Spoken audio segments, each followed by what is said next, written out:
कार्तिकेय मास की जय, कार्तिकेय भगवान की जय। बद्री विशाल भगवान की जय, रामचंद्र भगवान की जय, कृष्णचंद्र भगवान की जय। परम पिता परमात्मा के आशीर्वाद से कार्तिक मास की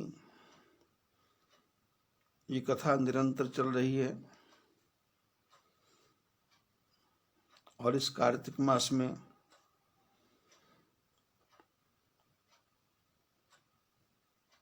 माता कैकेयी की आज्ञा का पालन करते हुए, क्योंकि दशरथ ने आज्ञा नहीं दी,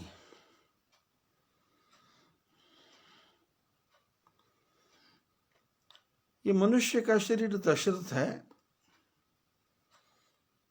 इसमें 10 इंद्रियां हैं,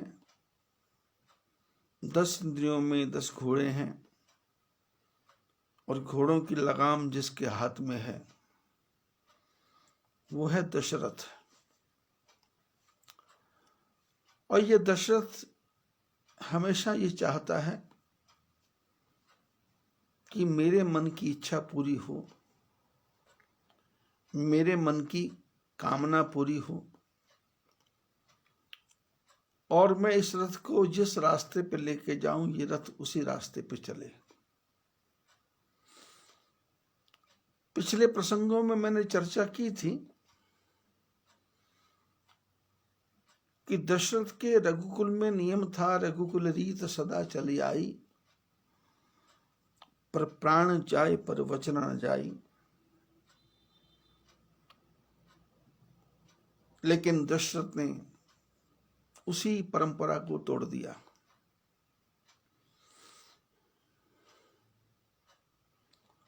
और नियम है कि जब आप एक गलत कार्य करेंगे तो उस एक गलत कार्य को छुपाने के लिए 100 गलती और कर जाएंगे। करोड़ों फूल भी कम है गला अपना सजाने को, एक ही भूल काफी है जिंदगी भर रुलाने को। दशरथ ने कैकेयी राजा को वचन दिया था, कैकेयी को वचन दिया था, लेकिन वही दशरथ की मजबूरी कि चाहता है कि रथ के घोड़े मेरे हाथ में हैं तो इसको मैं अपनी दिशा में चलाऊं। लेकिन शास्त्र कहता है कि इसको यम नियम आसन प्राणायाम प्रत्याहार धारणा ध्यान समाधि अष्टांग योग से इस शरीर को चलाना चाहिए। जीवन में यम हो, जीवन में नियम हो, जीवन में आसन हो, प्राणायाम हो, प्रत्याहार हो, एक धारणा हो, फिर धारणा के ऊपर ध्यान हो, फिर समाधि हो। लेकिन जब जीवन में मन कहीं और जाएगा, तन कहीं और जाएगा, बुद्धि कहीं और जाएगी, विचार कहीं और जाएगा, चित्त कहीं और जाएगा और विचारों की श्रृंखला अपना ही एक महल बनाएगी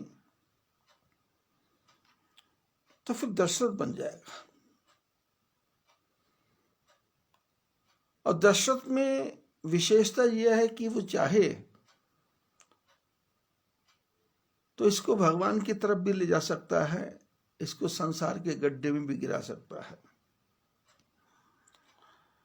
कबीरा मन तो एक है, चाहे यहां लगाए, चाहे हरि की भगति कर, चाहे विषय कमाए।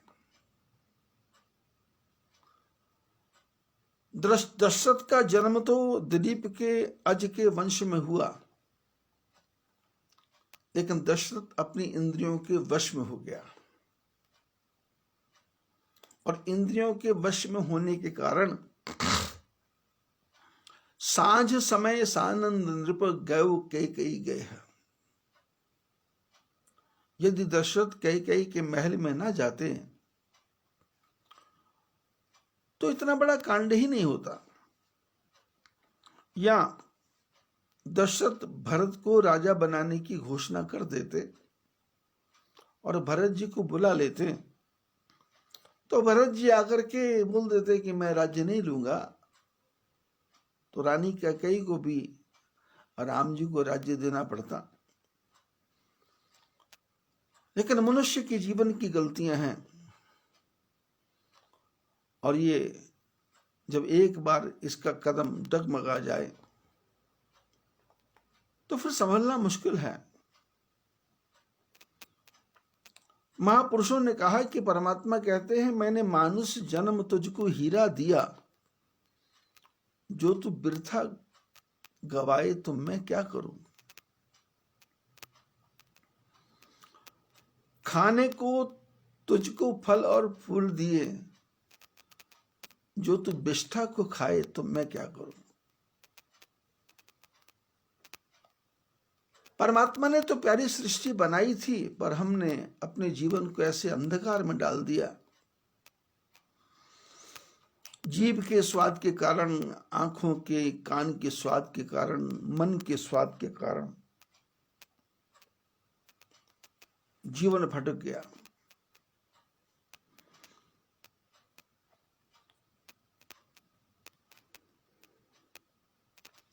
राम जी तो संतों के साथ रह करके अपने जीवन को साधना के रास्ते पे ले गए थे। विश्वामित्र जी के साथ रहे। विश्वामित्र महागुणी ज्ञानी, और उन्होंने सारी विद्या राम जी को सौंप दी थी। ऐसी ऐसी विद्या दी कि जिससे जाते लाग न क्षुधा पिपासा, जिससे भूख ना लगे, प्यास ना लगे, ऐसी विद्या राम जी को दे दी थी। वन में कहने कैसे रहना है, ऋषि मुनियों के साथ कैसे रहना है, साधना कैसे करनी है, और संसार में दूसरे सबको अपना कैसे बनाना है, ये सारी विद्या विश्वामित्र जी ने दी, क्योंकि उसका नाम ही विश्वामित्र है। जो विश्व का मित्र वो विश्वामित्र। जो विश्व का मित्र है उसके साथ जो भी रहेगा उसको उसी के गुण आएंगे। तो विश्वामित्र जी ने सारी विद्याएं राम जी को दे दी, और उसका फल क्या हुआ कि एक दिन पहले राम जी को मालूम पड़ा, ज्ञात हुआ कि राजतिलक होगा। पर भगवान राम जी ने गुरु को कहा कि गुरुदेव, मेरे को राज्य की क्या आवश्यकता है। और दूसरे दिन घोषणा हुई कि वनवास में जाना है, तो राम जी तैयार हो गए, कोई कष्ट नहीं है। और आपने पिछली कथाओं में ध्यान से सुना होगा कि राम जी ज्यों ज्यों आगे बढ़ रहे हैं त्यों त्यों उनका परिवार बढ़ रहा है।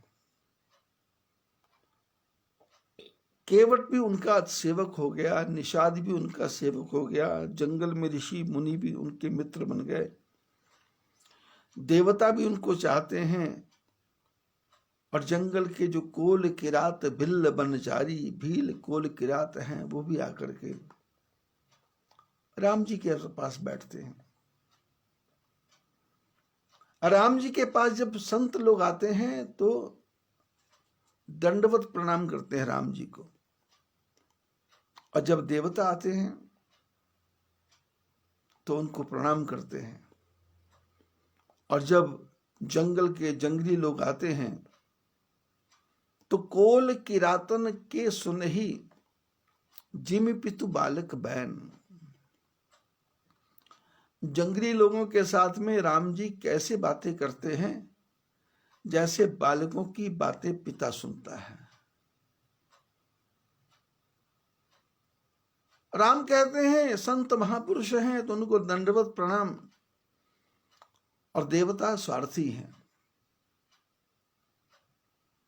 क्योंकि देवताओं का स्वार्थ है कि हमारा काम बने।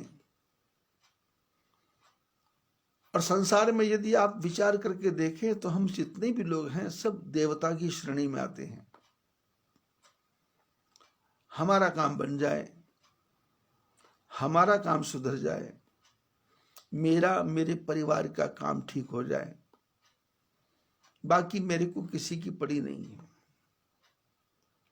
नौकरी भी मिले तो मेरे परिवार को, सुख भी मिले तो मेरे परिवार को, संपत्ति भी मिले तो मेरे परिवार को, ऐश्वर्य भी मिले तो मेरे परिवार को। और यही तो देवता है। मैंने पिछले प्रसंगों में कहा था कि मनुष्य, देवता, राक्षस, पशु, ये आदमी चारों श्रेणी में आ जाता है।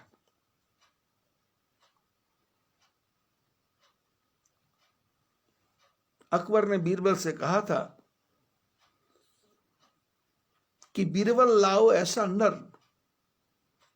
पीर बावर्ची भिष्टी खर। अकबर ने बीरबल को कहा कि ऐसा मनुष्य लाओ जिसके अंदर महापुरुषों के गुण भी हों, और जो किचन का काम भी अच्छा जानता हो, रसोईया भी अच्छा जानता हो, और झाड़ू पोछा भी लगा दे, और गधे की तरह काम भी कर ले। ये सारे ही गुण हर एक मनुष्य के अंदर विराजमान हैं।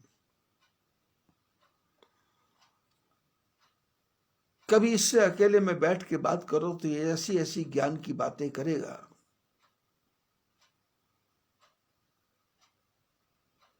आजकल हम सब लोग मोबाइल का प्रयोग करते हैं, उसमें व्हाट्सएप और फेसबुक एक ऑप्शन है, उसमें ज्ञान की बातें बहुत आती हैं। वैसे तो आदमी के पास समय नहीं है पिता से बात करने का, माँ से बात करने का, पत्नी से बात करने का, मित्रों से बात करने का, संबंधियों से बात करने का, इसके पास समय नहीं है। पर जब फेसबुक पे जाता है तो 2 घंटे उस पे ज्ञान पढ़ने में और ज्ञान बांटने में अपना पूरा समय लगा देता है। हर एक ज्ञान की बात को फॉरवर्ड करता है, आगे भेजता है। क्यों? वो कहता है ये ज्ञान जो मेरे पास आया है ये मेरे लिए नहीं है, ये तुम लोगों के लिए है। व्हाट्सएप पे इतनी इतनी ज्ञान की बातें आती हैं, ये पढ़ता है और पढ़ करके फॉरवर्ड करता है, कहता है मेरे लिए नहीं है, मैं तो ज्ञानी हूं, मेरे लिए नहीं है, ये तुम्हारे लिए है। और ऐसा घबराया हुआ है कि शनिवार के दिन शनि महाराज की फोटो भेजने लग जाता है, रविवार के दिन सूर्य भगवान की फोटो भेजने लग जाता है, और कहीं किसी पेड़ पे गणेश जी की मूर्ति बनती दिखाई दे तो उस पर लिख देता है कि यदि आप कमेंट करोगे तो शाम तक आपके सारे काम बन जाएंगे, जबकि इसका अपना सारा काम बिगड़ा हुआ है। फिर वो चांद मियां की फोटो भेजने लग जाता है। अभी दिवाली थी तो ज्योति जगमग जलती है, बोले कौन जला रहा है? बोले चांद मियां।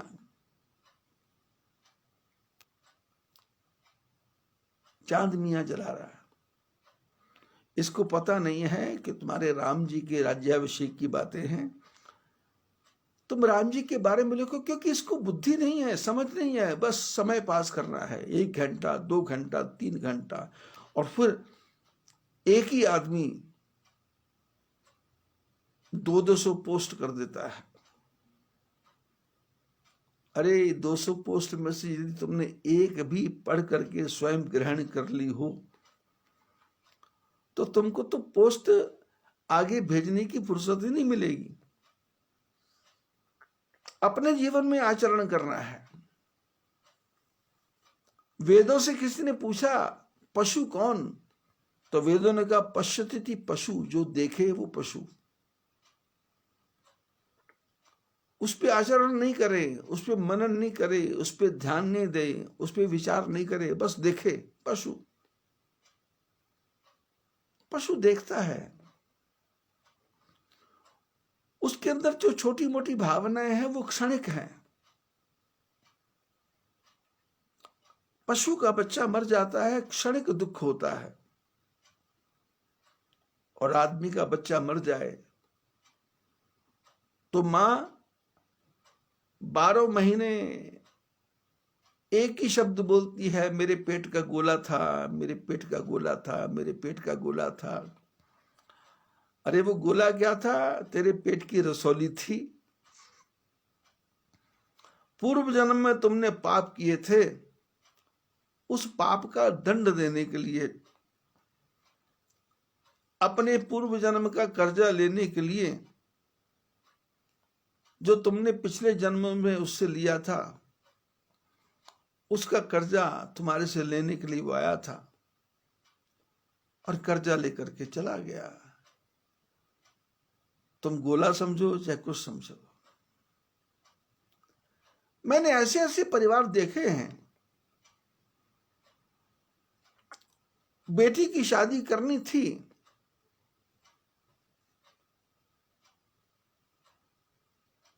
और पता लगा कि जिस लड़की से शादी करना है उस लड़की के पेट में पहले से बच्चा है।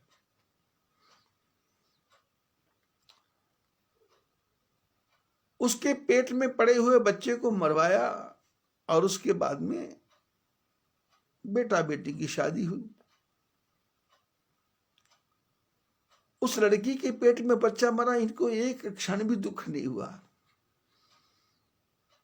लड़की के माँ बाप को लगा झंझट छूटा, लड़के के माँ बाप को भी लगा झंझट छूटा। लेकिन शादी के 2 साल बाद जिस लड़के से शादी हुई थी वो भी मर गया। तब लड़की के माँ बाप को दुख हुआ कि हमारे साथ धोखा हुआ, और लड़के की माँ तो रो ही रही है, बाप तो रो ही रहा है कि भगवान ने हमसे धोखा किया।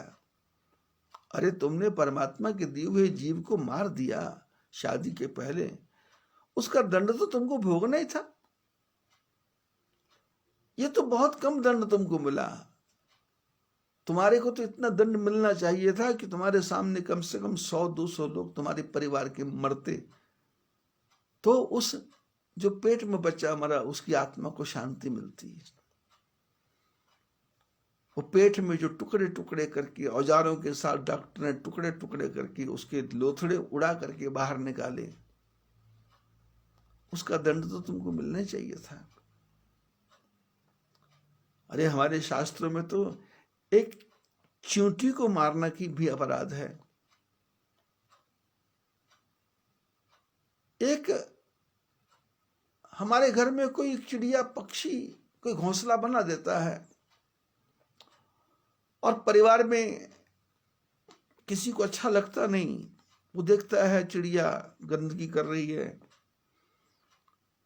तो कोई बोलता है इस घोंसले को तोड़ दो, तो कोई बुद्धिमान आदमी सीढ़ी लगा करके उस घोंसले को तोड़ने की चेष्टा करता, तो देखता है उसके ऊपर अंडे पड़े हैं, अंदर अंडे पड़े हैं, तो कहता है इसमें अंडे हैं, तो बोले छोड़ दो, अंडों में से बच्चे निकलेंगे, चिड़िया बच्चों को लेके उड़ जाएगी और उसके बाद घोंसला निकाल देंगे। इतनी दया हमारे शास्त्रों ने कही है। चिड़िया के घोंसले में अंडे हो, वो पैदा हो जाए, तो वो हमारे मन में इतनी दया तो है, पर लड़की के पेट में बच्चा है उसको मारना बहुत जरूरी है। दया नहीं है, आदमी राक्षस हो जाता है। महापुरुषों ने कहा ये मनुष्य देवता भी है, ये मनुष्य मनुष्य भी है, ये पशु भी है, ये राक्षस भी है। उन्होंने कहा जो कभी गलती ना करे उसे भगवान कहते हैं, जो गलती कर सुधर जाए उसे इंसान कहते हैं, जो गलती कर मुकर जाए उसे हैवान कहते हैं, और जो गलती कर अकड़ जाए उसे शैतान कहते हैं।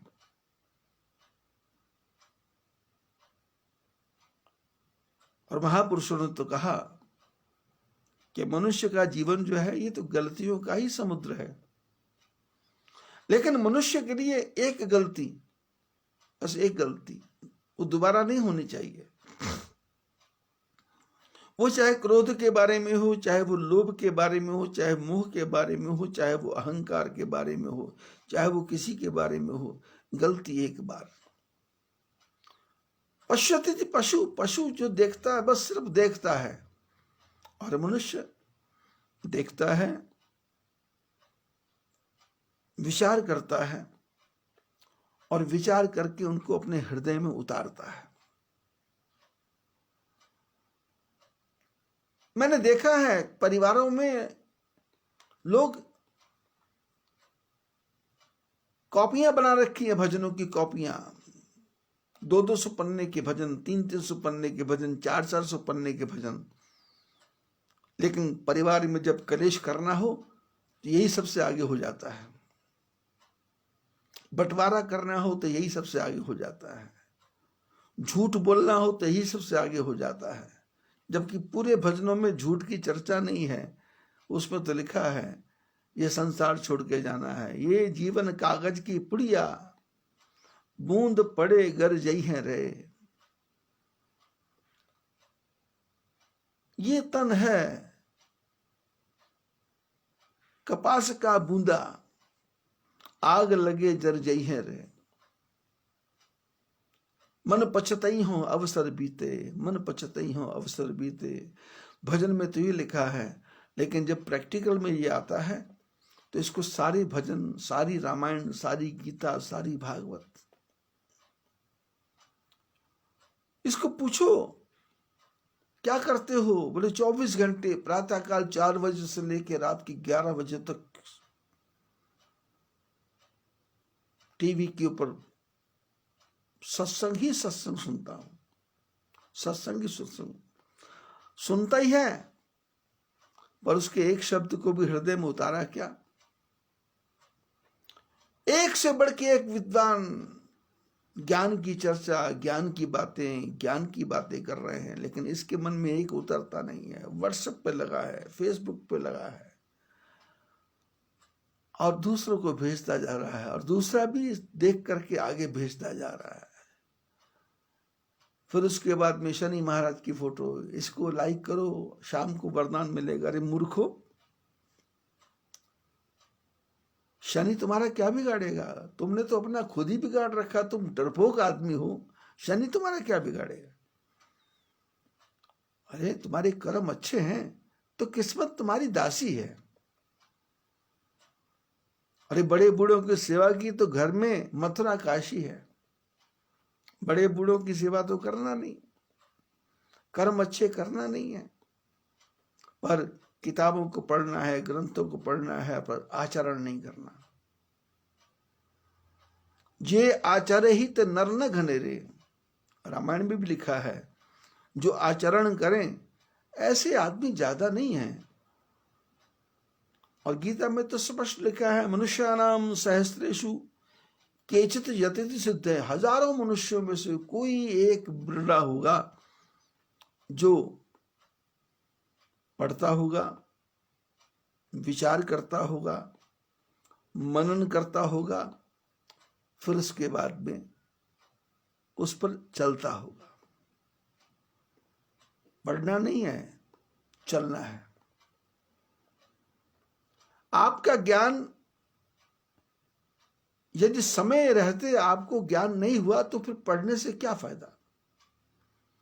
कर्ण के जीवन में यही तो हुआ। शिक्षा तो सब थी, लेकिन गुरु महाराज का शाप कि जब शिक्षा का समय आएगा तो ये शिक्षा तुमको धोखा दे जाएगी, क्योंकि गलतियां ही कुछ ऐसी कर दी। अपने अहंकार में आकर के अपना कुंडल कवच दान कर दिया, अपने अहंकार में आकर के शाल्व जैसे राजा को अपना रथी बना लिया, अपने अहंकार में आकर के जीवन भर कुंती कहती रही मैं तेरी मां हूं, इधर आ जा, पर नहीं, मैं तो कर्ण का, दुर्योधन का साथ दूंगा। दुर्योधन के पिता ने बहुत बेइज्जती की, शकुनी ने बहुत बेइज्जती की, लेकिन झूठी मान्यताएं, भीष्म पितामह की झूठी मान्यता, कृपाचार्य की झूठी मान्यता, द्रोणाचार्य की झूठी मान्यता, जयद्रथ की झूठी मान्यता, शाल्व की झूठी मान्यता। झूठ के रेत के ऊपर मकान को खड़ा किया गया तो उस मकान को गिरने में 2-4 बूंद पानी बहुत है, वो गिर जाएगा, रेत का मकान टिकेगा नहीं। सत्य के ऊपर टिक मकान है तो टिकेगा, उसमें भगवान कृष्ण भी साथ देंगे। दशरथ के जीवन में यही कमी हो गई, श्रवण को मार दिया, शब्द वेदी बाण, और मारने पे श्राप मिला। पता है पुत्र होंगे, पुत्र हुए तो ममता इतनी कि अब इनको किसी को दे सकता नहीं, और जब दिए तो फिर राजा किसको बनाना, तो कैकेयी कि बेटे को राजा बनाना, पर नहीं, राम को राजा बनाऊंगा। राम तो राजा बने, सब कुछ हुआ।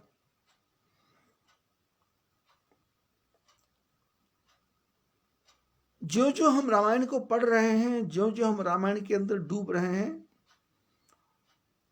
त्यों तो एक नए प्रकार के विचार मन में आते हैं, और उसको हम अपने जीवन के साथ जोड़ के देखते हैं तो पता लगता है कि हमने भी क्या क्या गलतियां की, हमारे जो मिलने वाले थे उन्होंने भी क्या क्या गलतियां की, हमको जो चाहने वाले थे उन्होंने भी क्या क्या गलतियां की।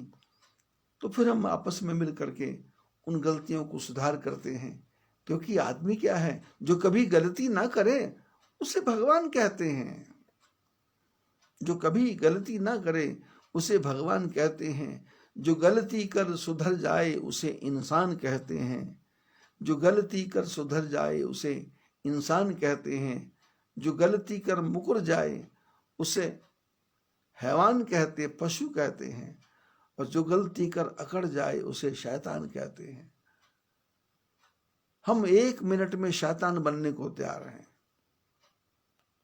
अकड़ ऐसी है, अहंकार ऐसा है कि जैसे 1000 साल की उम्र लेकर के आया हो, और पता नहीं है कि 100 साल की उम्र में थे, ये कब बचपन चला जाएगा, कब जवानी चली जाएगी, कब बुढ़ापा आ जाएगा, और कब पैर कांपने लग जाएंगे।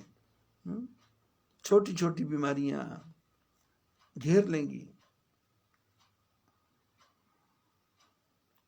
खांसी आ जाए आदमी डिस्टर्ब हो जाता है,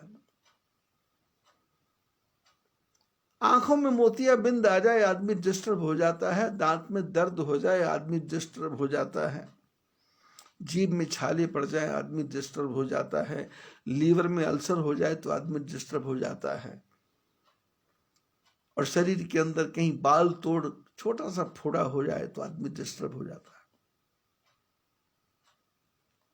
आंख की रेत में रेत का छोटा सा कण, मिट्टी का छोटा सा कण आंख में पड़ जाए तो आदमी डिस्टर्ब हो जाता है।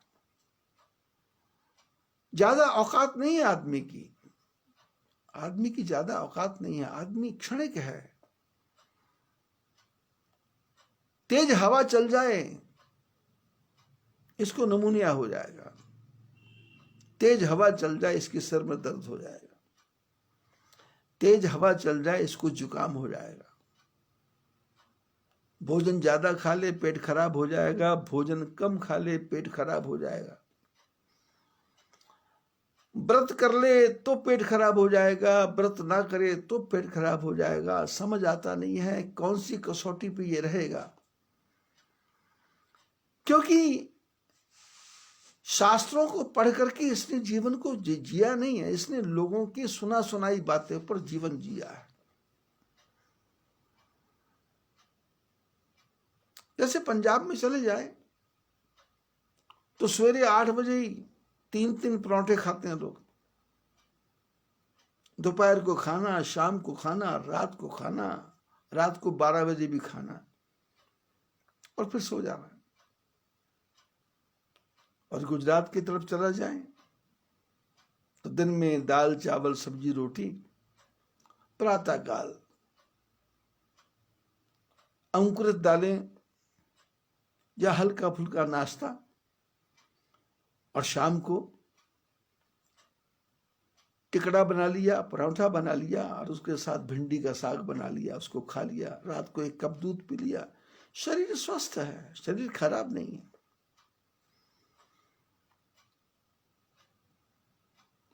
अपने अपनी व्यवस्था के अनुसार चल रहे हैं। उससे जीवन में क्या फर्क पड़ेगा, क्या अंतर पड़ेगा, कितना खराब होगा, इसकी तरफ हमारा ध्यान ही नहीं है। और भगवान राम क्या हैं, इनके बारे में लिखा, रामो विग्रहवान धर्मः। राम धर्म की मूर्ति है। धर्म क्या है? सांस लेना भी धर्म है, ढंग से। सोना भी धर्म है, ढंग से। दूसरे से बात करना भी धर्म है, ढंग से। देखना भी धर्म है, ढंग से। चलना भी धर्म है, ढंग से। और कमाई करना भी धर्म है, ढंग से। शरीर को बर्बाद करके कोई भी काम करेंगे तो अधार्मिक हो जाएगा। भगवान राघवेंद्र सरकार क्या करते हैं? हर काम धर्म से करते हैं। आपने धनुष को टूटने की कथा सुनी, कैसे तोड़ा? सहज ही चले जगत सकल जग स्वामी। जिस सभा में खलबली मची हुई थी, जिस सभा में राजा, बड़े बड़े राजा तमकी ताकी तकी तमक तमक के जाते हैं, डिस्टर्ब माइंड जाते हैं, पता नहीं होगा या नहीं होगा। जैसे बच्चे 8वीं की 10वीं की परीक्षा देने जाते हैं, या लोअर केजी, LKG, UKG का परीक्षा देने जाते हैं, तो बच्चे तो डिस्टर्ब होते ही हैं, उनके माँ बाप बहुत ज्यादा डिस्टर्ब होते हैं। पता नहीं लिखेगा या नहीं, पता नहीं याद आएगा या नहीं। और जब तक परीक्षा देके बच्चा घर नहीं आता 5 साल 6 साल का, तब तक माँ बाप दोनों परेशान हैं। क्या लिखा था, कितना लिखा था, क्यों लिखा था, कैसे लिखा था। और जिस बच्चे से पूछो क्या लिखा, बढ़िया, पेपर कैसे हुए, बहुत अच्छे, लेकिन जब रिजल्ट का समय आता है तो 3 दिन पहले से टेम्पर इसका लूज होने लग जाता है, BP लो होने लग जाता है, पैर कांपने लग जाते हैं। बोर्ड पर जाके देखता क्या लिखा, क्या लिखा। अरे देखने की क्या जरूरत है? तुमने परीक्षा दी है, तेरे को पता है कि मैंने दी है, मैं फर्स्ट डिवीजन में हूं, तो मेरे को देखना क्या है, घबराना क्या है? पर है ही नहीं, आचरण में नहीं है, प्रैक्टिकल में नहीं है, सिलेबस याद नहीं है, रट्टा मारा हुआ है।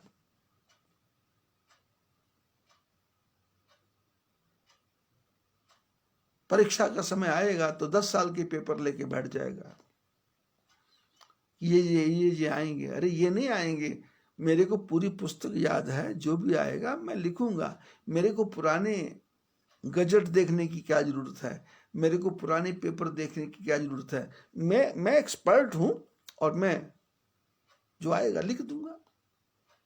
20 प्रश्न पूछेंगे तो मेरे पास तो 20 के उत्तर हैं, तो मैं छांटूंगा क्यों कि फर्स्ट का लिखूं, सेकंड का लिखूं। एक सिरे से लिखना चालू करूंगा। 10 क्वेश्चन है, लिख दिए, उत्तर लिख दिए, वापस आ गए। माता पिता ने पूछा, आके बोल दिया। 100 में से 100 आएंगे। यदि कोई हैंड राइटिंग के बारे में कहेगा तो 1 आध नंबर कम आ सकता है, बाकी उसमें कटने की बात नहीं है।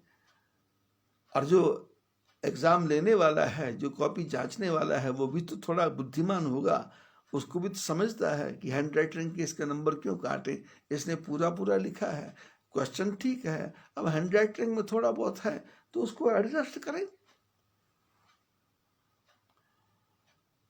रामो विग्रहवान धर्म, और हम भी विग्रहवान धर्म हैं।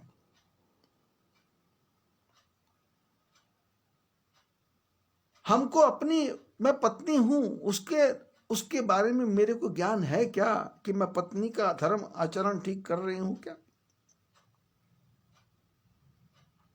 मैं मां हूं, मैं मां हूं। तो मां होने के बाद में बच्चा यदि बाहर घूमने गया है तो मां यदि ये विचार करती है पता नहीं एक्सीडेंट होके आएगा क्या, ऐसा विचार ही क्यों आ रहा है? पता नहीं गिर के आएगा क्या, ऐसा विचार ही क्यों आ रहा है? हृदय से आशीर्वाद है। राम वनवास जाने लगे तो कौशल्या ने ये नहीं कहा ऐसा देखना, ध्यान रखना, ध्यान से जाना, ध्यान से करना, नहीं। पिताजी ने आज्ञा दी है, जो पितु मातु कहु बन जाना, तो कानन सत अवध समाना। कौशल्या ने कहा, राम यदि तेरे को माता पिता दोनों ने कहा है तो तेरे को जंगल 100 अयोध्याओं के समान है। और जो कहीं दशरथ ने अकेले ने कहा है तो दो जन जाओ जान बड़ माता। यदि दशरथ ने कहा है तो मैं बड़ी मां हूं, आज्ञा देती मत जाओ। लेकिन यदि कई ने कहा है तो तेरे को जाना है। इसको बोलते गृहस्थी। जेठानी दैरानी के अंदर भेद है, सौत सौत के अंदर भेद है, तो घर गृहस्थी नहीं चलेगी। बहुत पुरानी बात याद आ रही है, स्वामी राम सुखदास जी महाराज के जमाने की बात। आज से 50 साल पुरानी बात याद आ रही है। राम सुखदास जी महाराज ऋषिकेश में कथा किया करते थे, गीता भवन में। साल में 2 महीने के लिए वो आते थे चातुर्मास में, तो हम लोग सुनने को जाते थे। तो गीता भवन के साथ में परमार्थ निकेतन है, स्वामी धर्मानंद जी महाराज थे वहां के।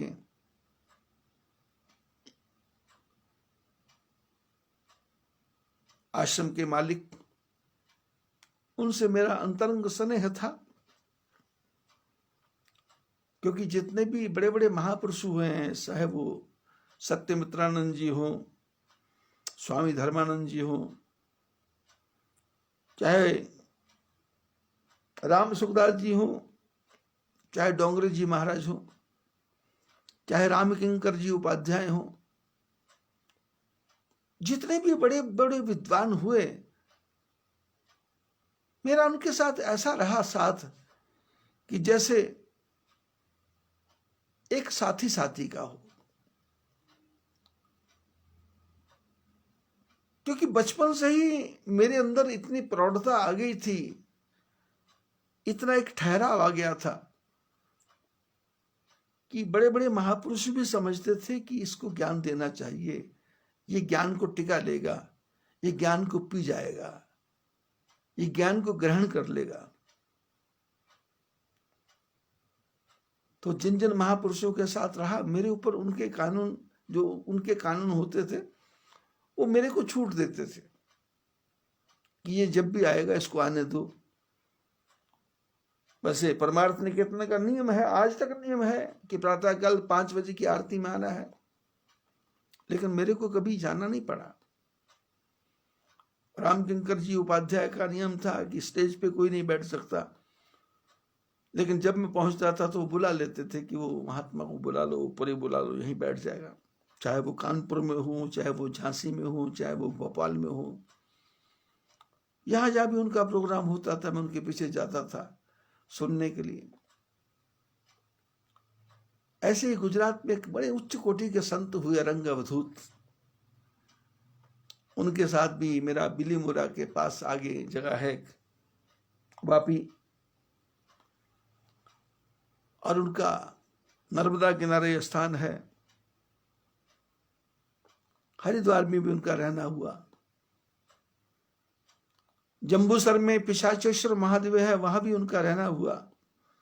तो यहां जहां वो जाते थे मैं उनका दर्शन करने जाता था।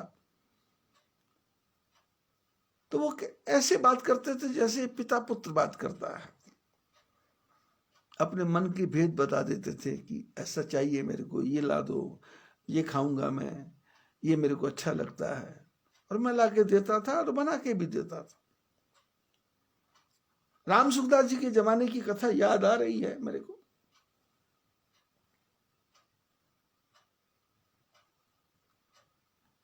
कि किस प्रकार से आदमी कहां से कहां भटक जाता है। आदमी आचरण नहीं करता, आदमी सुनता है तो बहुत है, ज्ञान की बातें तो बहुत करता है, लेकिन जब प्रैक्टिकल में अपने जीवन के साथ घटना घटती है तो ये डामाडोल हो जाता है, डामाडोल, ये घबरा जाता है। और मनुष्य क्या है? विग्रहवान धर्म, ये स्वयं विग्रहवान धर्म है।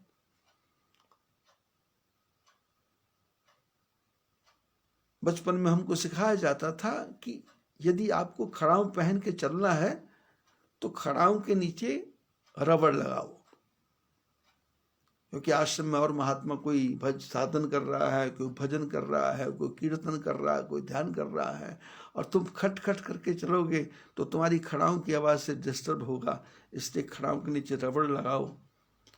और यदि कमरे का दरवाजा भी बंद करना है तो उसमें आवाज़ आती हो तो दरवाजे को उठा करके धीरे से बंद करो। चिटकनी को खोलना है तो उसको भी चटक करके मत खोलो, धीरे से खोलो। यदि कपड़े को भी धोना है तो इस ढंग से धो कि उसकी आवाज की ज्यादा फचफच ना हो, खचखच ना हो। स्नान भी करना है तो इस प्रकार से करो कि आपके स्नान की छींटे दूसरों के ऊपर ना पड़े। आचरण, जे आचरण ही तो नर न घरे रे, जो आचरण करते हैं ऐसे ज्यादा लोग संसार में नहीं है। लोग क्या है, देखा देखी साधे योग, इसने ऐसा किया मैं भी ऐसा कर लूं, इसने ऐसा किया मैं भी ऐसा कर लूं। अरे भाई, इसने ऐसा किया, इसका शरीर इसके लायक था, इसका शरीर इसको एक्सेप्ट करता था तो चल गया। अब तुम्हारा शरीर कफ बात पित्त का बना हुआ है, शरीर में कफ है, बात है, पित्त है, उसको दही सूट करता है, तुमको दही सूट नहीं करेगा। इसको दूध सूट करता है, तुमको दूध सूट नहीं करेगा। इसको गर्म पानी सूट करता है, तुमको गर्म पानी सूट नहीं करेगा। ये ठंडे पानी से नहाता है, बीमार नहीं होगा, तुम ठंडे से नहाओगे बीमार हो जाओगे। ये ज्यादा प्रोटीन की दालें खाता है, इसके अंदर पित्त को सहन करने की शक्ति है, देख लेगा, पर तुमको तो सब्जी खाना है। प्रैक्टिकल जीवन में, प्रैक्टिकल, देखा देखी नहीं। देखा देखी काम होगा तो बात बिगड़ जाएगी। स्वामी राम सुखदास जी सुनाया करते थे कि एक राजा अपने शहर में घूमने के लिए गया तो साधारण वेश में गया तो वो ऐसी मंडी में चला गया जहां पक्षी तोते बिक रहे थे, और तोते ऐसे जो बोलते थे, पिंजरों में तोते पड़े हुए थे। राजा अपने नौकरों के साथ गया और एक जगह जाकर खड़ा हुआ तो पूछा तोतों का रेट, तो जो तोता बेचने वाला तो उसने कहा एक तोते का रेट, बोले 5 रुपया। दूसरे का तोते का रेट 500 रुपया। चांदी के सिक्के थे, एक तोते का रेट 5 चांदी के सिक्के, दूसरे तोते का रेट 500 चांदी के सिक्के। राजा को बड़ा अटपटा लगा कि ये आदमी कैसा है, तोता तोता है, पिंजरा लकड़ी का है, ये इतने ज्यादा पैसे ले रहा है। उसने, राजा ने नौकरों को कहा कि इससे तोते भी ले लो और इसको बहाने से अपने साथ लेके चलो। गिरफ्तार तो नहीं कहेंगे, मैंने इसको बहाने से ले चलो, क्योंकि मेरे को शक हो रहा है कि ये आदमी दुनिया को ठग रहा है।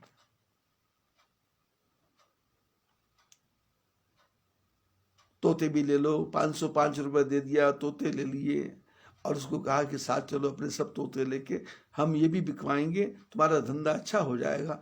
वो प्रसन्न होकर के साथ अपने सारे तोतों को लेके चला गया। राजा ने नौकरों को कहा तोते बड़े अच्छे हैं, और एक तोते को इसने अपने कमरे में रख लिया और दूसरे तोते को कमरे के बाहर, दरवाजे के बाहर टांग दिया। प्रातः काल का समय हुआ, 4 बजे का समय हुआ। जो राजा के कमरे में तोता था उसने तो गालियां देना शुरू कर दिया, बकना शुरू कर दिया। ओ कुत्ते, ओ नमक हराम, सोता रहेगा क्या? तेरे बाप का राज है क्या? मरता नहीं है, उठता नहीं है, तेरे को मौत नहीं आ रही? राजा ने देखा कौन गालियां निकाल रहा है, और भद्दी भद्दी गालियां निकाल रहा है, नाम नहीं ले रहा। अब आवाज कहां से आ रही? तो देखा तो पिंजरे में से आ रही है। राजा ने कहा अरे ये तोता गालियां निकाल रहा है, इसकी तो गर्दन काट देनी चाहिए। राजा ने पिंजरे को उठाया और उठा करके दरवाजे के बाहर चला, तो बाहर जो तोता लड़का था उसने कहा राम राम, रघुपति राघव राजा राम, जय सिया राम, जय जय सिया राम, जय श्री कृष्ण। आप उठ गए, प्रातः काल का समय उठने को होता है। आप जैसे लोग संसार में बहुत कम हैं, आप जैसे लोग ज्ञानी हैं, आपके कारण धरती टिकी है, आपके कारण संसार चल रहा है। आप यदि ना धरती पे होते तो धरती कब की तबाह हुई होती। राजा के हाथ में तोता दूसरा जिसको मारने जा रहे थे, लेकिन कोई ज्ञान की चर्चा कर रहा है, ये कौन बोल रहा है? तो देखा ऊपर तोते के पिंजरे से आवाज आ रही है।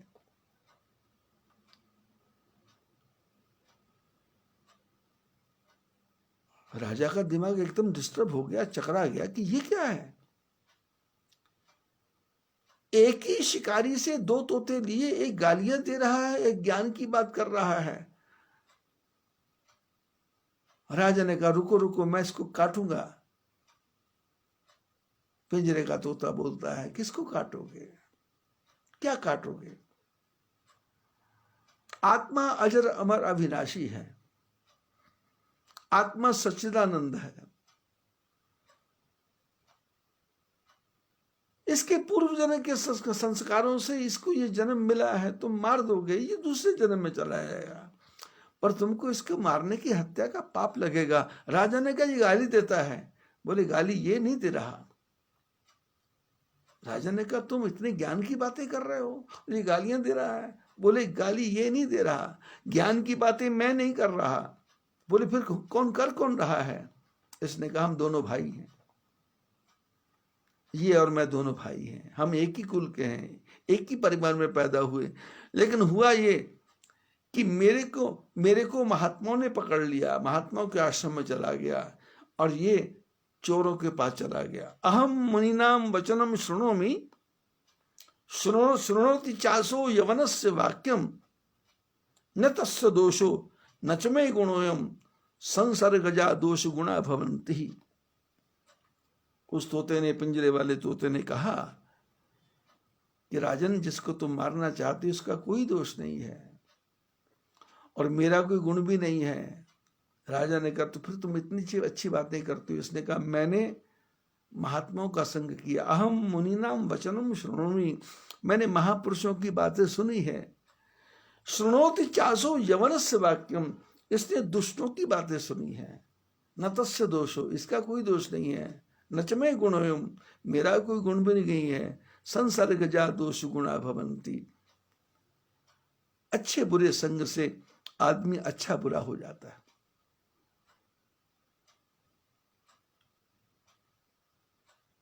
उपजहि एक संग जल माही, जलज जोक जिम गुण बिलगाही।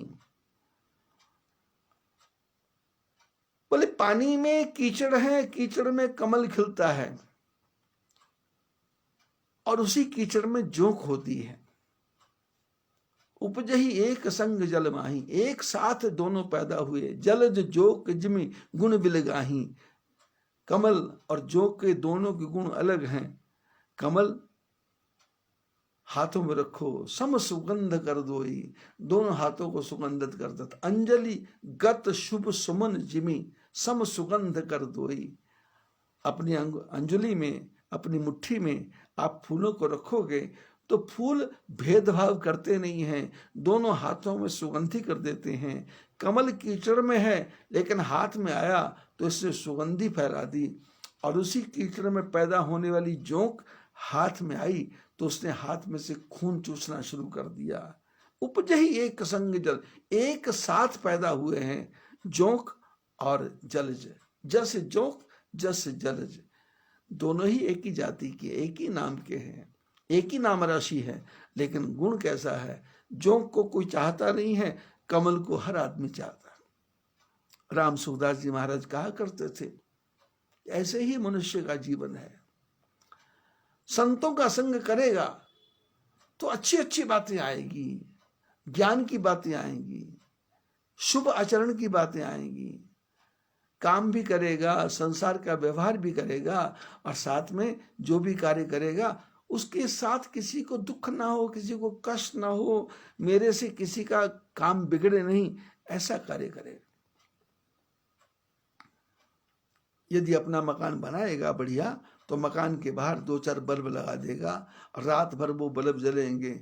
इसको बिजली के बिल की चिंता नहीं है, इसको ये चिंता है कि मेरे घर के दरवाजे रोशनी ऐसी होनी चाहिए कि कोई आदमी जाए उसको ठोकर ना लगे।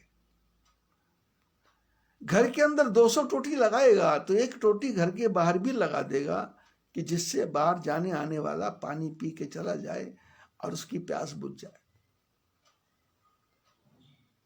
घर के बाहर एक छोटा सा पानी का प्याऊ सा बना देगा जिसमें पानी भरा रहेगा, कुत्ता आएगा पानी पी लेगा, चिड़िया आएगी पानी पी लेगा, और छत के ऊपर एक बड़े से कटोरे में पानी भर के रख देगा, जीव जंतु आएंगे पानी पिएंगे और पी करके चले जाएंगे।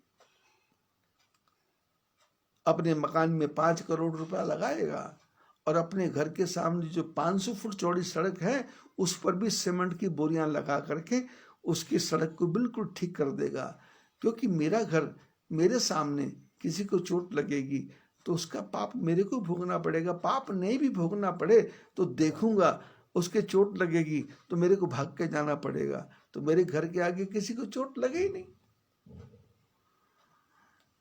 जी आचरण ही तो नर, जो आचरण करते हैं ऐसे नर ज्यादा नहीं है। ज्ञान की चर्चा बहुत है, ज्ञान की बातें बहुत है। आप लोग जो सुनने वाले मेरी बातें सुन रहे हैं, आप अपने घर के बाहर देखना रात को कितने बल्ब जलते हैं। म्यूनिसिपल कमेटी वाले बल्ब जलाएं, PWD वाले सड़क बनाएं। बॉम्बे में गड्ढे कौन भरे? BMC भरे। अरे गड्ढे BMC भरे, तुम भी 2 बोरी सीमेंट लेकर के गड्ढों में भर दो तो 1-2 गड्ढे तो फुल हो जाएंगे। कितना पैसा तुमने खा लिया, शराब में पी लिया।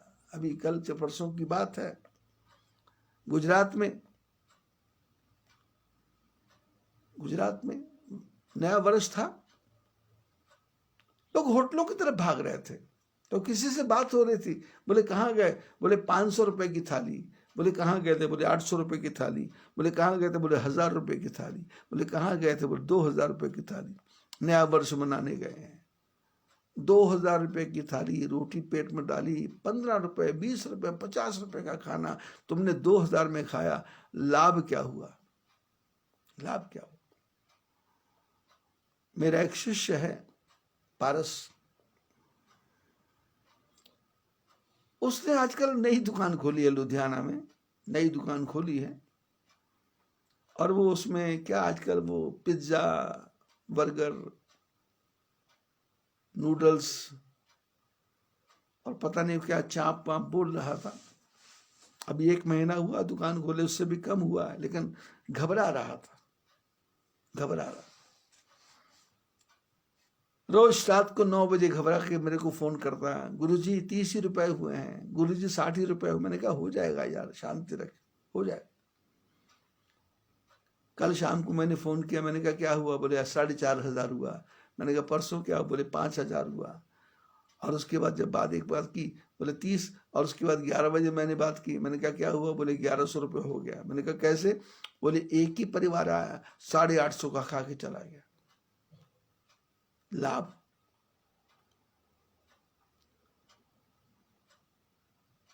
खाना बुरा नहीं है, लेकिन आपके घर के सामने लाइट जल रही है क्या? आपके घर के ऊपर छत पे पानी का प्याव है क्या? घर के ऊपर पानी भर के रखा है क्या? नाहन में हमारा एक शिष्य परिवार है, चौधरी सूर्य नारायण जी चौधरी।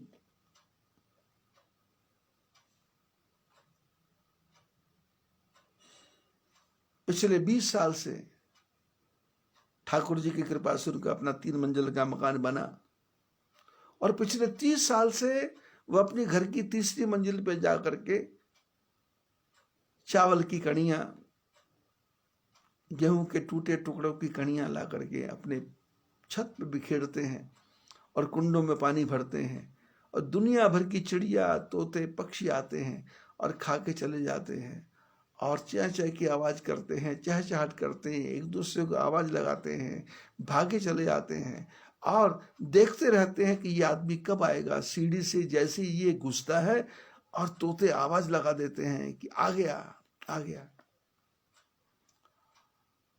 और ये भी कुछ मुंह से ऐसी आवाज़ निकालता है कि जो तोते दूर दूर बैठे हैं वो आगे समझ जाते हैं कि ये कुछ नहीं करेगा, और आकर के कोई इसके सिर पे आके बैठ जाता है, कोई इस पे हाथ पे बैठ जाता है, और कोई आके इसकी जो उसका बर्तन है उसी में मुंह मारने लग जाता है, और बड़े प्यार से सब खा रहे हैं। रामो विग्रहवान धर्म, आप भी विग्रहवान धर्म बन सकते हैं, लेकिन कब? जब अच्छे लोगों का संग हो। तो महापुरुषों ने कहा, संतन के संग लागरे तेरी अच्छी बनेगी, अच्छी बनेगी, तेरी बढ़िया बनेगी। संतन के संग हंस बनोगे, राम चरण अनुराग रे तेरी अच्छी बनेगी। हंसा की गति हंसा जाने, क्या जाने कोई कागरे तेरी अच्छी बनेगी। संतन के संग पूर्ण कमाई, होंगे तेरे बड़े भाग रे तेरी अच्छी बनेगी।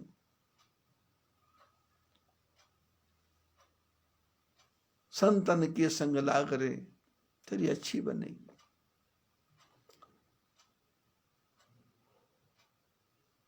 संतन के संग क्या होगा? काक होई पिक बको मराला, सुनी आचर्य करे जन कोई, सतसंगति महिमा नहीं गोई। राम सुखदास जी कह रहे थे, संतों के साथ रहेंगे तो कौआ कोयल बन जाएगा और बगुला हंस बन जाएगा। काक होई पिक बको मराला, कौआ कोयल बन जाएगा और बगुला हंस बन जाएगा। बोले ऐसा ऐसा होगा कि? बोले सुनिए आश्चर्य करे जन कोई। बोले आश्चर्य करने की बात नहीं है। बोले क्यों? बोले सत्संगत महिमा नहीं कोई, सत्संग की महिमा छुपी हुई नहीं है। सत्संग क्या है? पारस परस कुधात सुहाई, ये पारस है, पारस, इसको लगने से लोहा भी सोना बन जाता है। पारस परस कुधात सुहाई, सोना। राम सुखदास जी महाराज एक और कथा सुनाया करते थे।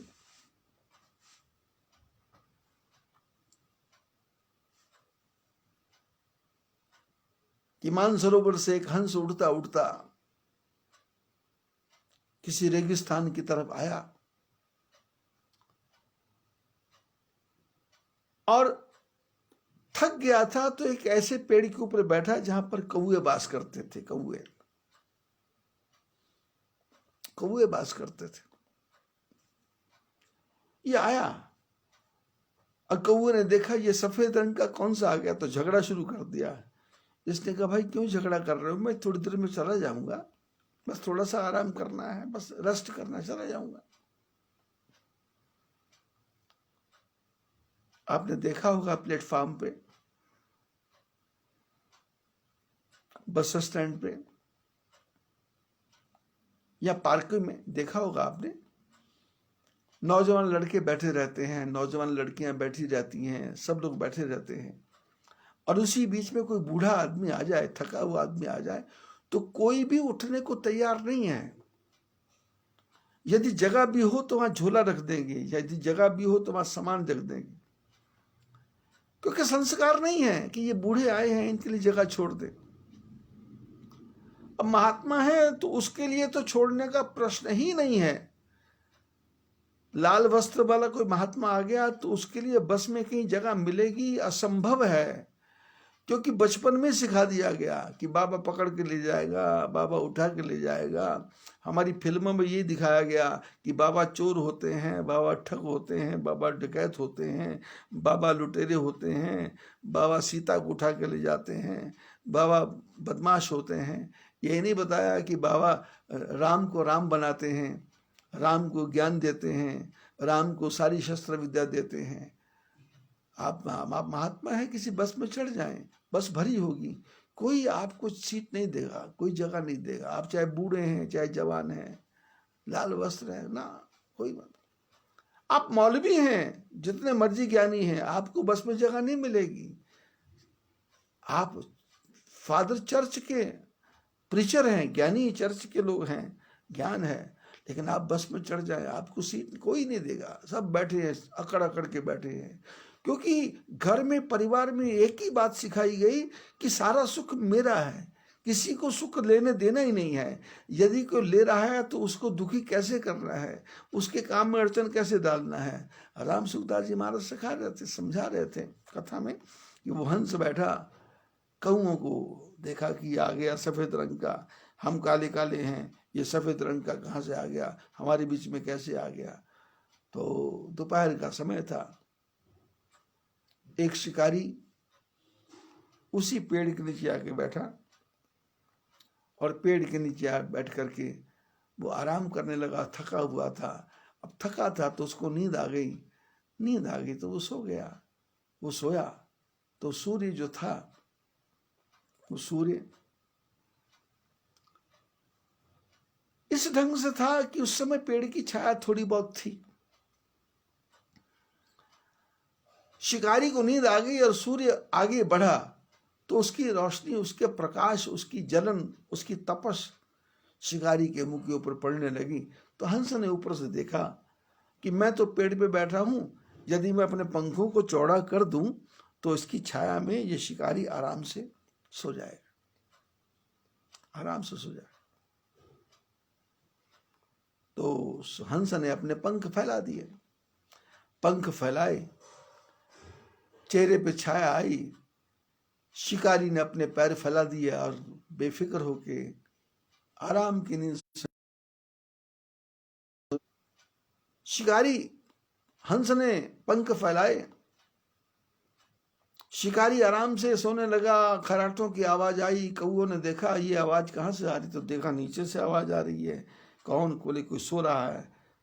इतनी धूप में कौन सो रहा है? तो देखा इस हंस ने पंख फैला रखे हैं। तो कौओं ने कहा कि ज्यादा पंख क्यों फैला रहे हो, सिमट के बैठो, इतनी जगह क्यों घेर रखी है, हमारे यहाँ आकर के तुम इतने अकड़ अकड़ के बैठ रहे हो, सीधे होकर बैठो।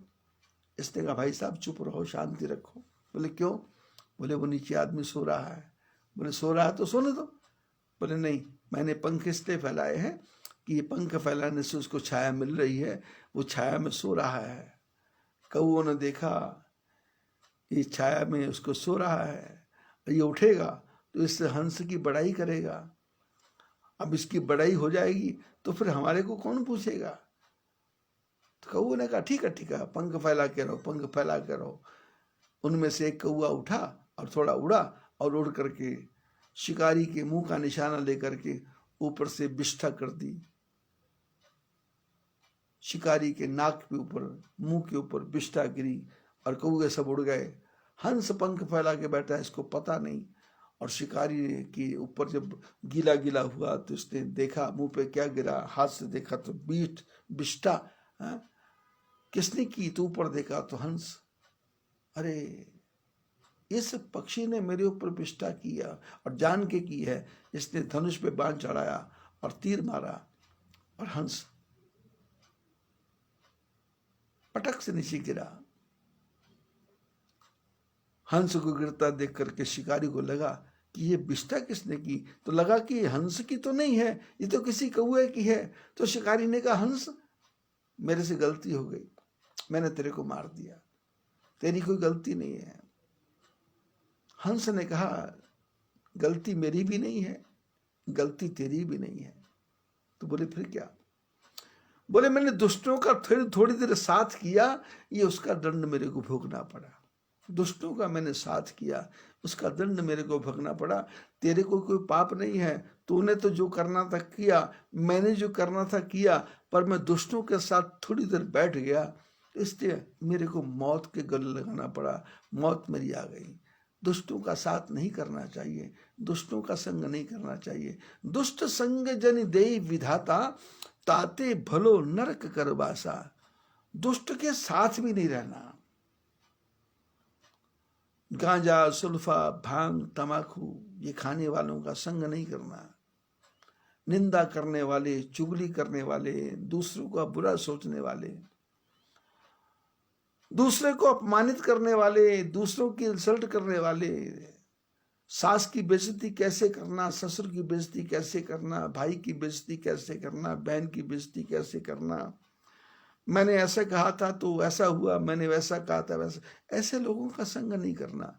ऐसे लोगों का संग करने से उनका तो कुछ नहीं बिगड़ेगा, तुम्हारा भविष्य बिगड़ जाएगा। इसलिए भगवान राम जब जंगल में जाते हैं तो दुष्टों का संग नहीं करते। आपने सीता जी के बारे में भी कथा पढ़ी होगी, राम सुखदास जी सुनाया करते थे। सीता जी जब लंका में गई तो त्रिजटा नाम राक्षसी एका, राम चरण रति निपुण विवेका। त्रिजटा नाम की राक्षसी को सीता जी ने मां बनाया। राम सुखदास जी कहते थे कि कहीं नौजवान लड़की को कहीं बाहर जाना है तो अपने साथ की सहेलियां नहीं बनाए, अपनी हम उम्र की सहेलियां नहीं बनाए, उस गांव में किसी बड़ी बूढ़ी औरत का साथ कर ले।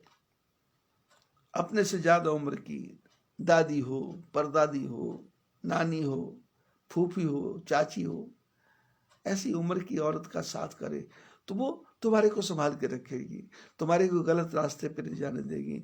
तुम यदि कुछ गलत करोगे तो वो समझा देगी, बता देगी। ऐसा नहीं करना, बुरे आदमी का संग नहीं करना, सज्जन का संग करना। दुष्ट का संग आपको नरक की तरफ ले जाएगा, सज्जनों का संग आपको अच्छे मार्ग की तरफ ले जाएगा। तो राम जी क्या करते हैं, जब वनवास जाते हैं तो केवट से नौका मांगते हैं, निषाद राज का संग करते हैं, महात्माओं का संग करते हैं, देवताओं का संग करते हैं, और जंगल के जो भील कोल के रात भिल्ल बनचारी जो भी हैं उनसे ऐसे बात करते हैं जैसे पिता पुत्र बात करते हो। वचन किरातन के सुनहि, जिमि पित बालक बैन, ऐसे माता। और जंगल की स्त्रियां सीता जी के पास आके बैठती हैं और सीता जी से बातें करती हैं और बोलती हैं, स्वामिनी अविनय क्षम हमारी, बिलगन मानव जान गवारी। राज कुंवर दुई सहज सलोने, जिन तलहे दुति मरकट सोने। जंगल की स्त्रियां सीता जी से बात करती हैं और बात करते करते कहती हैं कि आप तो स्वामिनी हैं, आपके वस्त्र भी अच्छे हैं, आपका पहरावा भी अच्छा है, आपका चलना फिरना बात करने का तरीका भी अच्छा है, लेकिन हम तो जंगली हैं। अभिनय क्षम, यदि हम गलती से कुछ गलत बोल जाए तो क्षमा करना। विलगन मानव जान गवारी, हमको अपने से अलग नहीं समझना, क्योंकि आप भी स्त्री हैं, हम भी स्त्री हैं, और स्त्री जो है वो एक दूसरे के भेद समझ लेती है, समझ जान जाती है। और महिलाओं में, माताओं में परमात्मा ने ऐसा गुण दिया है कि दो माताएं इकट्ठी हो जाएं, दो बहनें इकट्ठी हो जाएं तो वो पूरे खानदान की बातें अपनी सुन भी लेती हैं, सुना भी देती हैं, समझा भी देती हैं, समझ भी लेती हैं। और आदमी चार भी बैठ रहे हैं तो एक दूसरे से बात भी नहीं करते, पूछते भी नहीं हैं और परिचय भी नहीं करते। तो जंगल में स्त्रियां, गांव की स्त्रियां नहीं, जंगली स्त्रियां, भीलों की स्त्रियां सीता जी से बात कैसे करती। स्वामिनी अविनय क्षम हमारी, क्षमा करना। विलगन मानव जान गवारी, हमको अलग मत समझना। राजकुमार दो सहज सुरोने, आपके साथ दो राजकुमार हैं। जिन तलहि दुति मरकट सोने, इतने ये आकर्षित हैं कि इनके सामने सोना और मणि मानिक भी झूठे लगते हैं। ये कौन है आपके? दो लड़के और एक आप।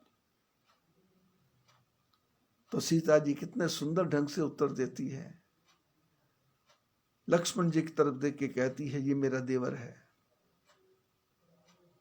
ये गोरा गोरा जो है ये मेरा देवर है। नाम लखन लघु देवर मेरे, इनका नाम लक्ष्मण है और लघु देवर मैंने छोटा देवर है। इससे बड़ा एक देवर और भी है। भरत के बारे में चर्चा नहीं की, लेकिन इशारे से बता दिया कि भरत है, मतलब इससे बड़ा एक और है देवर, ये छोटा देवर है, बता दिया। और पति के बारे में बताने लगी तो यदि आजकल की होती तो बोल देती थी, ये डिम्पल है मेरा हस्बैंड, ये राजू है मेरा हस्बैंड, ये मेरा शामू है मेरा हस्बैंड। जैसे वो ड्राइवर को बोलते हैं, नौकर को बोलते हैं, जैसे घर के बावर्ची को रोटी बनाने को बोलते थे, ऐसे पति का नाम औरतें लेती हैं। क्योंकि फिल्मों ने सबने ऐसा वातावरण तैयार किया है कि वो पता ही नहीं है कि भाई बड़ा छोटा कौन है। घर में बचपन में 3 साल की बहन है और 1 साल का बेटा है, तो माँ बाप लड़की का नाम लेते हैं, लड़के का नाम लेते हैं। लेकिन जब 1 साल का लड़का बहन का नाम लेता है तो माँ बाप समझाते हैं, इसका नाम नहीं लेना, इसको जीजी बोलना, इसको जीजी बोलना। क्यों? बड़ी है, ये बड़ी है, इसको जीजी बोलना। बचपन में छोटे बच्चे को समझाते हैं बड़ी बहन को जीजी बोलना। तो शादी के बाद पति की उम्र ज्यादा है, पत्नी की उम्र कम है, तो उस समय उसको नहीं सिखाया जाता कि इसको हस्बैंड क्या बोलना, पति बोलना है, या ये बोलना है, ये ऐसा बोलते हैं, ये ऐसा करते हैं, या फिर ये बोलना है इसका नाम सुभाष है, इसका नाम शामू है, इसका नाम ये है। डायरेक्ट नाम ले रहा। अब बेइज्जती की पराकाष्ठा है नाम नहीं लेकर के। कई महिलाएं अपने पति को बोलती पंडित जी हैं, कई की बोलती डॉक्टर साहब हैं, कई की बोलते बोले एडवोकेट हैं, मेरे एडवोकेट साहब हैं, डॉक्टर साहब हैं। और कई तो डायरेक्ट नाम लेते हैं। डायरेक्ट नाम नहीं लेना। सीता जी जंगल की औरतों को बताना चाहती है कि ये मेरे पति हैं, और डायरेक्ट बोलेंगी मेरे पति हैं तो थोड़ा सा कैसे बोले, तो बहुरी वदन बिदु अंचल ढांकी। सीता जी के जो सिर का दुपट्टा था थोड़ा सा नीचे हो गया था, तो अपनी 2 उंगलियों से उस दुपट्टे को आगे किया और अपने चेहरे को ढका और सखियों की तरफ देख करके अपनी आंख से इशारा करके कहा कि ये मेरे वो हैं। बहुरी वदन विदु अंचल ढांकी, पिए तन चितई बोह करी बाकी। अपने पति को देख करके आंख को थोड़ा सा टेढ़ा किया और टेढ़ी आंख से समझा दिया कि ये मेरे पति हैं। और ऐसा देख करके जंगल की स्त्रियां तो गदगद हो गई, जंगल की स्त्रियां तो मस्त हो गई कि अरे आचरण हो तो ऐसा, ज्ञान हो तो ऐसा, और प्रेम हो तो ऐसा, बताने का तरीका हो तो ऐसा, कि बोला भी नहीं गया और बात भी समझा दी। और जंगल की स्त्री भी एक बात समझ गई। स्वामी राम सुखदास जी महाराज समझाया करते थे, बहुत सत्संग सुना मैंने। 4 चातुर्मास किए उनके साथ में मैंने, 4 चातुर्मास में। गीता के ऊपर ज्यादा ज्ञान दिया करते थे, श्रीमद् भागवत पे ज्यादा ज्ञान दिया करते थे, वेदांत रास पंचाध्यायी, और उसके बाद में ब्रह्म सूत्र उसकी कथा किया करते थे। उन सब कथा तर्क संग्रह के बारे में चर्चा किया करते थे, और 6 शास्त्रों की चर्चा करते थे। और नियम था 1 घंटा रोज सत्संग होगा।